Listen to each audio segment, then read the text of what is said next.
Le Conseil fédéral a donc adopté les lignes directrices de la nouvelle réforme de la prévoyance vieillesse, en fait du premier pilier, parce qu'on a parlé essentiellement ce matin que du premier pilier, une nouvelle réforme qui devrait entrer en vigueur, si tout va bien, en 2021, avec des objectifs que vous connaissez, qui vous sont connus, maintenir le niveau des rentes. C'est essentiel pour le Conseil fédéral, et garantir le financement de la prévoyance vieillesse, qui est également essentiel pour le Conseil fédéral. Il faut adapter ces deux piliers à l'évolution démographique. Elle est rapide, elle s'accélère, au contexte économique, au changement de la société.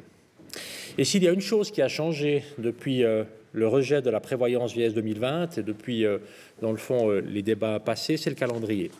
Une réforme est simplement devenue encore plus urgente que ce n'était le cas auparavant, si l'on souhaite garantir la stabilité financière de l'AVS. Et c'est la raison pour laquelle le Conseil fédéral a décidé d'accorder la priorité à cette partie-là de la réforme.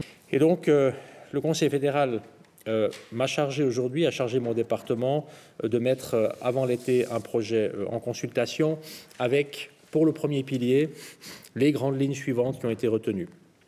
Tout d'abord, l'introduction dans l'AVS d'un âge de référence de 65 ans pour les femmes comme pour les hommes. C'était déjà quelque chose dont nous avions parlé en décembre.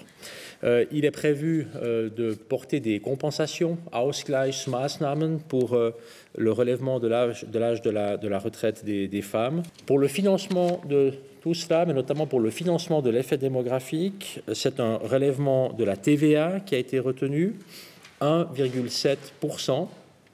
Pour assurer l'équilibre financier de l'AVS pendant 12 ans. Im Januar vor 70 Jahren hat die AV die ersten Renten ausbezahlt. Später ist auch die zweite Säule gekommen, später auch noch die Ergänzungsleistungen. Und ich glaube, das hat die Schweiz sicherer, gerechter, lebenswerter gemacht.